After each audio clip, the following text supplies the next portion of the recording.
but that was a technological gimmick, that it took a lot of people aiming lights, camera angles to achieve that. And we are in that business here, this building. Public access is that idea of struggling to get some authority to assert reality in a competitive environment. You raise your hand. Oh, yeah. I was thinking there were a lot of things they'd said in that film that I was thinking, wait a minute, what? They were making statements, and I said, Can't hear. We're not trying to get that part going. We want to... With Farther Down the Rabbit Hole, and what I'm showing you here is a screening that we had here at the Public Access Studios at MNN of What the Bleep Do We Know? And what I was excited about was after the screening, a few producers and myself, in this case it was Joe Friendly from Truth for a Change, Alan Steinfeld of New Realities, and myself, Paula Gloria, of Farther Down the Rabbit Hole. We were taking comments from the audience because we felt that we wanted to have something more interactive, that public access is all about exercising the right to free speech. And the topic of today is why higher consciousness don't always feel so good, so that if we're looking for some kind of pleasurable feeling or some happy feeling or some reinforcement from the environment that we are loved and appreciated, that doesn't necessarily mean that we're developing more awareness. Sometimes what that actually is our image being seduced into being complacent with the status quo. So let's continue on and see how we...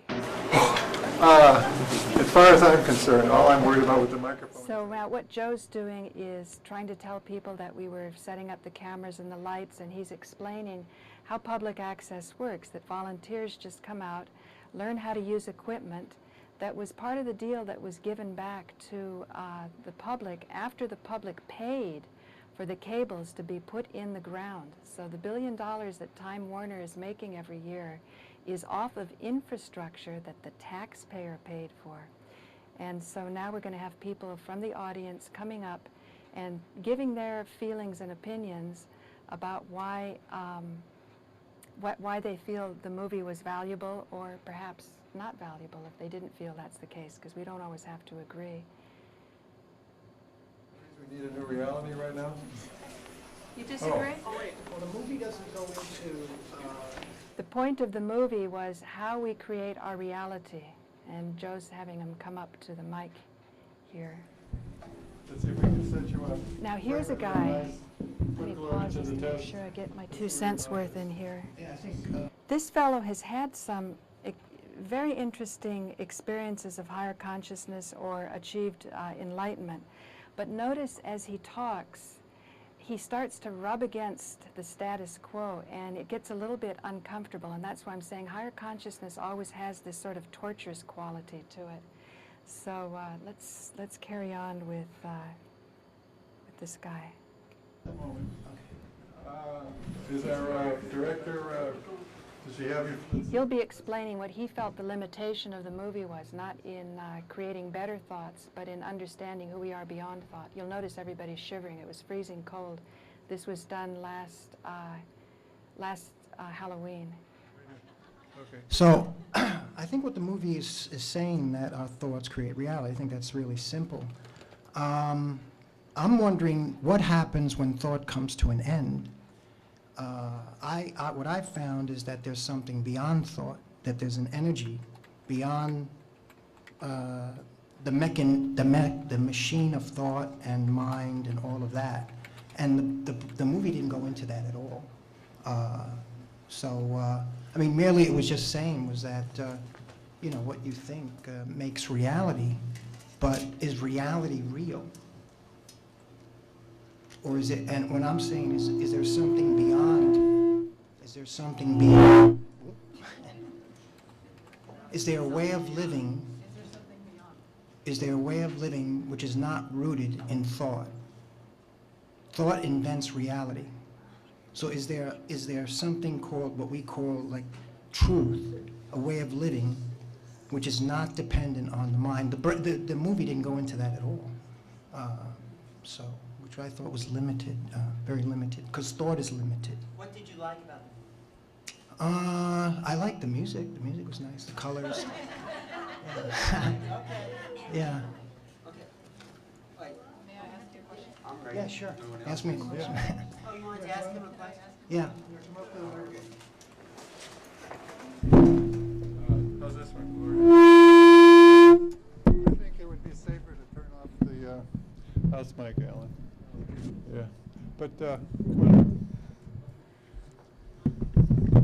I thought this was kind of a nice shot, just of the microphone, showing that here is the mic ready for people to speak. Oh, and listen to her I'm a comments. true Gemini because I'm actually a twin in real life, ladies and gentlemen, and undecided if they're here. My question to you is that in your recognizing your connection between the movie, obviously you stated your thoughts in this particular moment here. Your question was, is there truly a beyond when a thought ends or when a thought begins?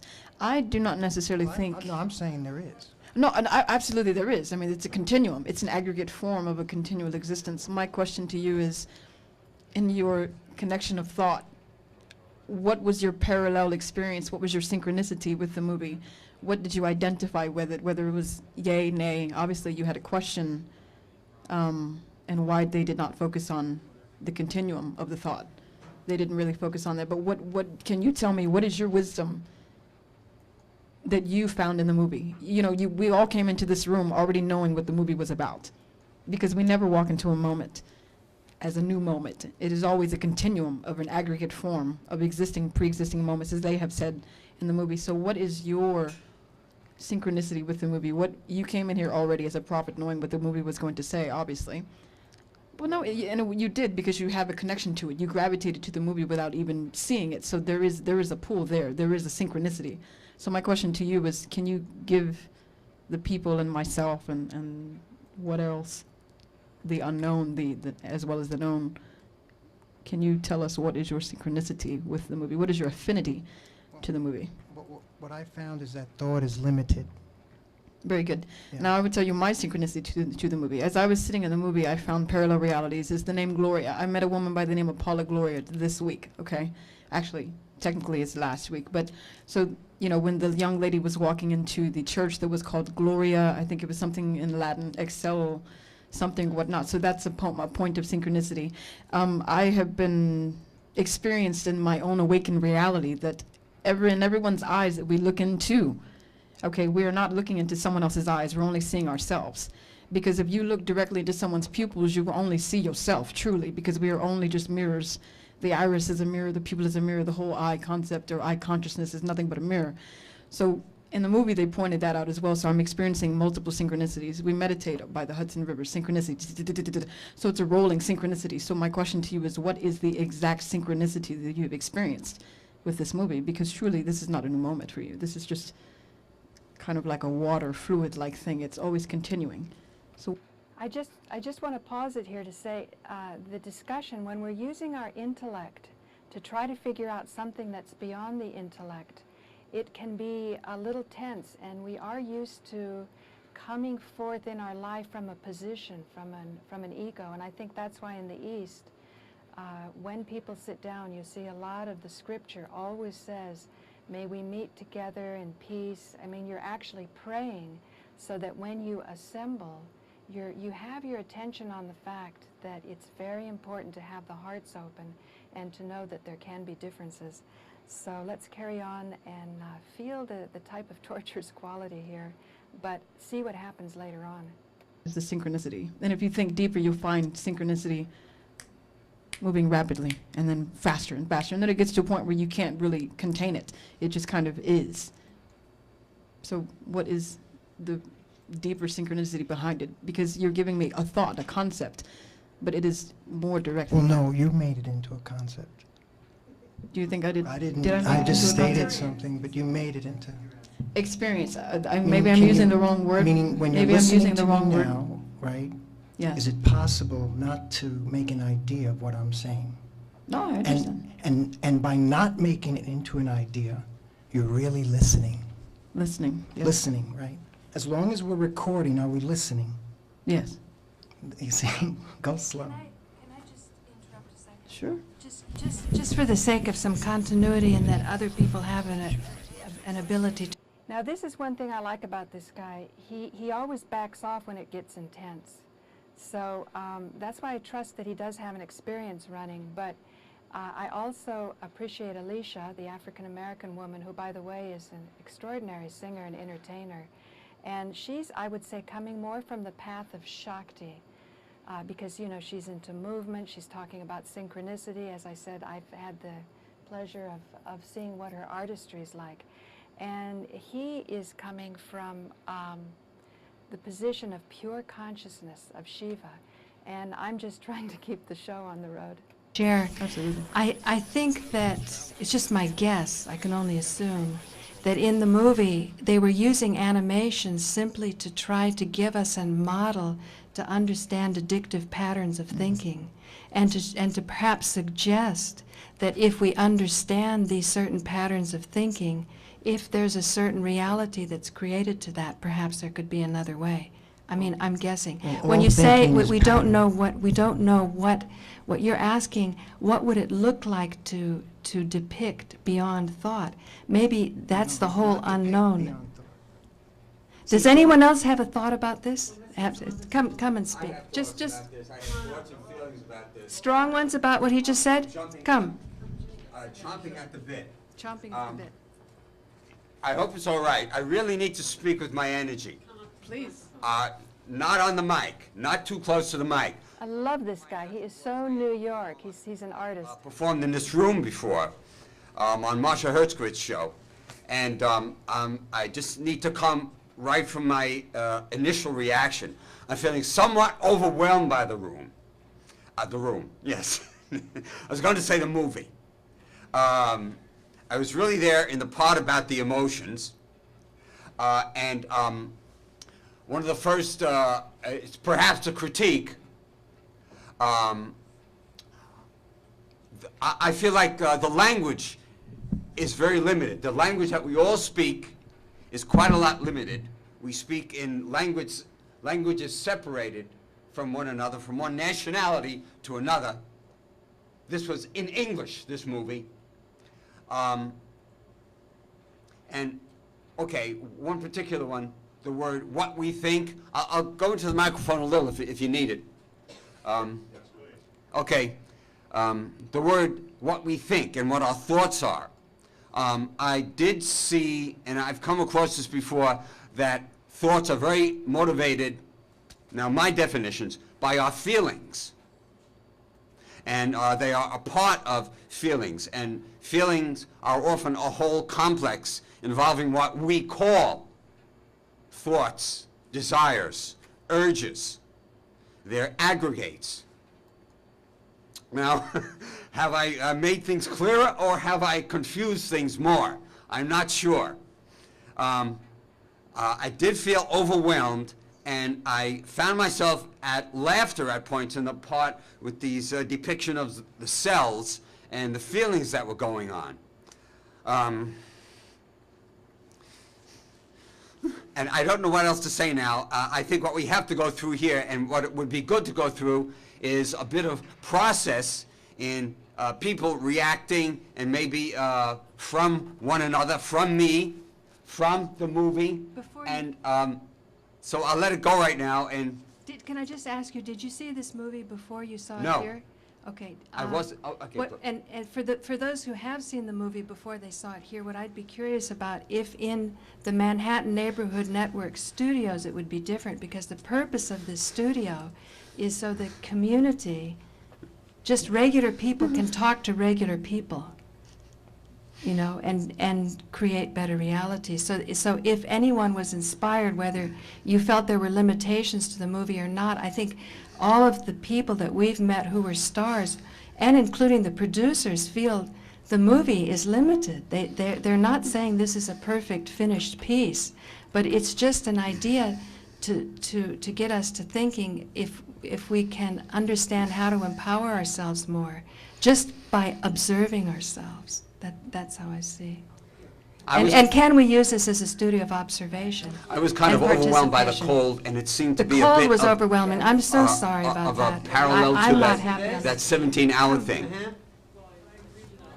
Oh, the 17-hour thing he's talking about is before the screening, Alan Steinfeld and I told people what it was like to be students at the Ramtha School of Enlightenment, and that was a time when we were out in a field for 17 hours up in the state of Washington, and it was cold up there. It was a football field. We were blindfolded all night long, 17 hours, looking for cards where we drew the desires of what we wanted to manifest. So by focusing on what we want to manifest that was symbolized by the drawing on the card, we would walk up to it.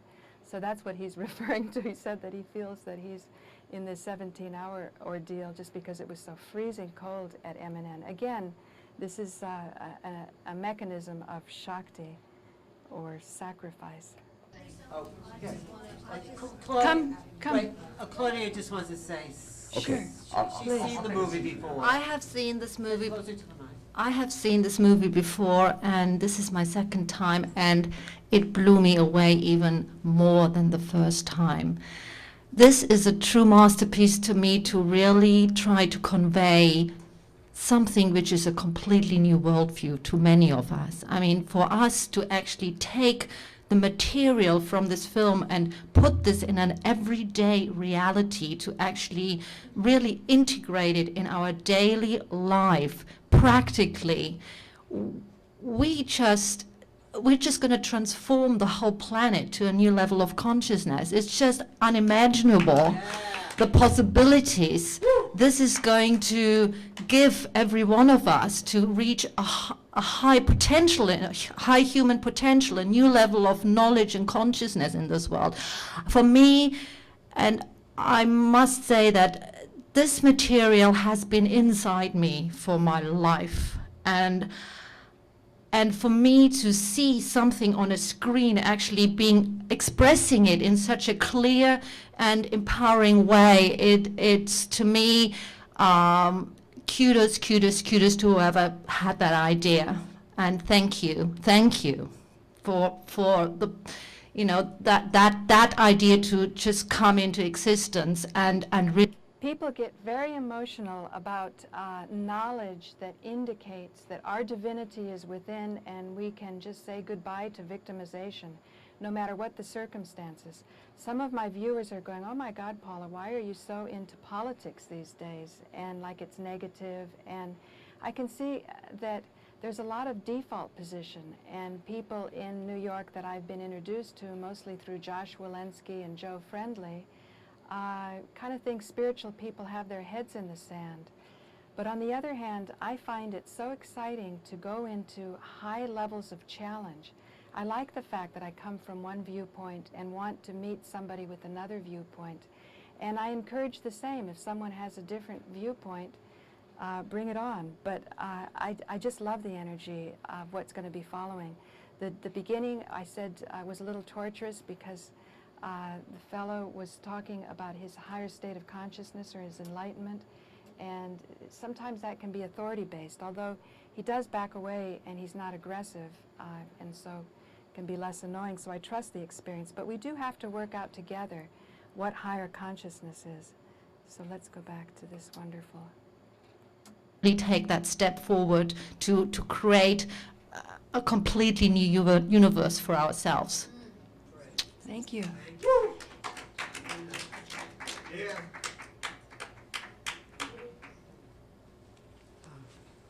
Thanks for having us all. This was really very nice. I believe this is Vivian Riffelmacher, and she's done some extraordinary things with housing, and she's definitely a New York activist. I just wanted to say that, well, I did love the, I love the idea of, I love the cartoon cells and everything. That was really lovely.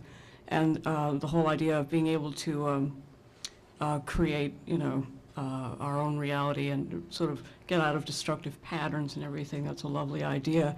About reality and what is reality, and this kind of was a sticking point for me. I have seen it once before, so this was my second time. I actually knew that she saw it once before, and I begged Josh Walensky to bring her down again because she did not like it. And I'm excited by that when people have a different opinion. But you can see, at least for me, I'm very struck by her huge sweetness and her sincere concern for fairness for the others, and her work in housing in New York.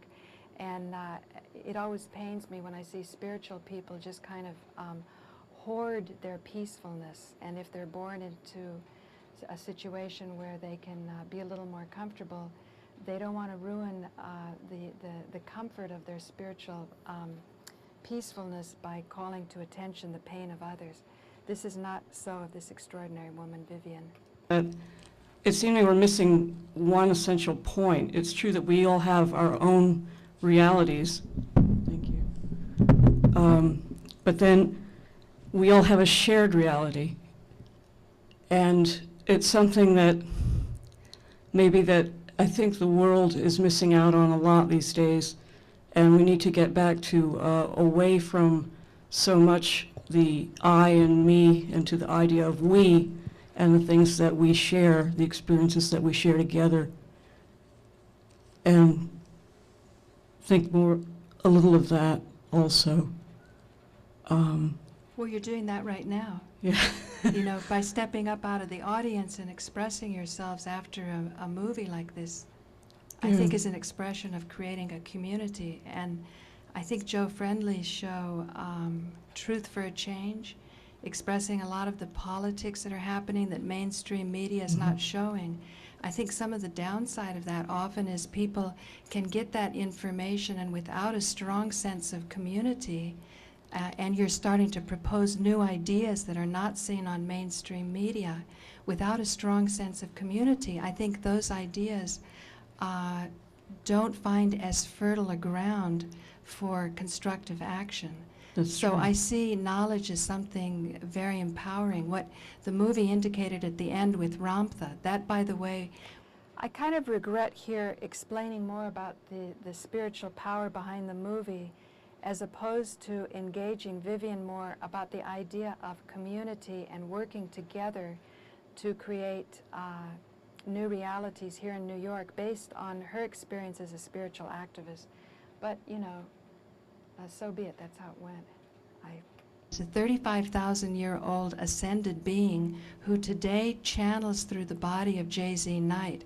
Now, this in itself is an outrageous concept and something that I want to explore much more deeply in my public access show, which is called Farther Down the Rabbit Hole.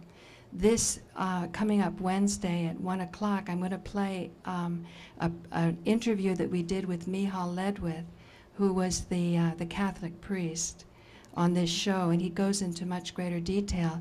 Now, last week, I have an hour show.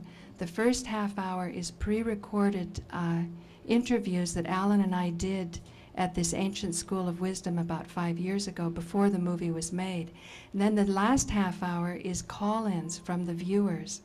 And this call-in last week was from a lady saying, well, Mary Baker Eddy said this, and Mary Baker Eddy is from the Christian Science. Oh, yes. And then when I said, go down to the Metropolitan Museum, they have an exhibition on mediumship, she said, now, I definitely should have engaged Vivian more at this point, but I was so excited by a caller that I'd had previously who talked about Einstein's comments on Mary Baker Eddy's book, whatever it was, the Christian Science book that she did. And I had done some, and I told her about a mediumship photography exhibition at the Met.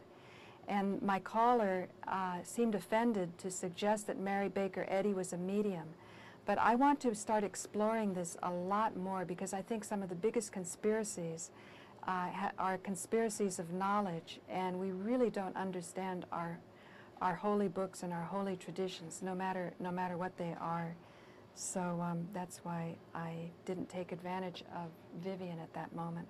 You know, she didn't want to go for that. And now I'm going to show this week that caller, along with recent information that I got, saying that Mary Baker Eddy was a medium. So this word medium has a lot of stigma to it, too.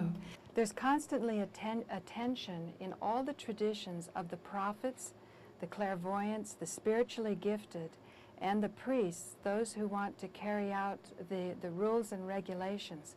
We need both of them, but we wind up becoming confused because the prophets oftentimes are saying God's angry, which of course is just a metaphor for things being imbalanced. You can still absorb a Buddhist concept that there is no God and understand this mechanism. So as a result, if, for example, the Israelis or the Jews are constantly in trouble or being quote-unquote punished by God, it's because they're breaking the covenant.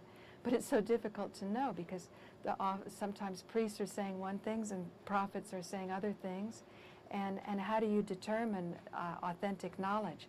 That's the importance of this movie, What the Bleep Do We Know? Because it indicates, as best as you can indicate through science, that the divinity lies within. So when you're talking about the movie saying a collective reality, this is PhD spirituality, and how we're coming together in this thoughtful way is really important too. So thank you. So PhD spirituality to me has to take into account the activists here in New York. The work that they're doing, they have keys for us spiritual people, and I think we have something to offer too, because I saw throughout the questions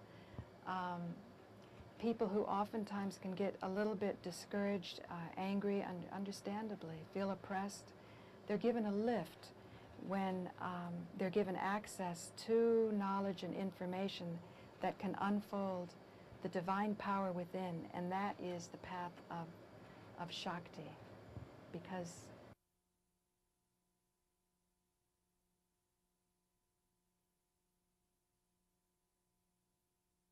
States have to understand one very important thing. The basis for the Israeli operations against Hamas in the occupied territories, the basis for the Israeli attacks on Lebanon and the tremendous humanitarian atrocities that are going on there, the basis for the U.S. support of this, the basis for the war in Iraq, the basis for the coming attack on Syria and Iran, all boils down to one thing. The 9/11 myth, the racist warmongering myth, spread without proof by the Bush administration that somehow Arabs and Muslims carried out 9/11. The truth, of course, is that the 9/11 attacks were a war provocation coming from the bowels of the CIA, the Pentagon, the NSA, the NSC, and so forth. So the peace movement has got to take up the cause of 9/11 truth. Otherwise, these wars will go on for the foreseeable future. The only way to get peace is through a strong policy of 9/11 truth.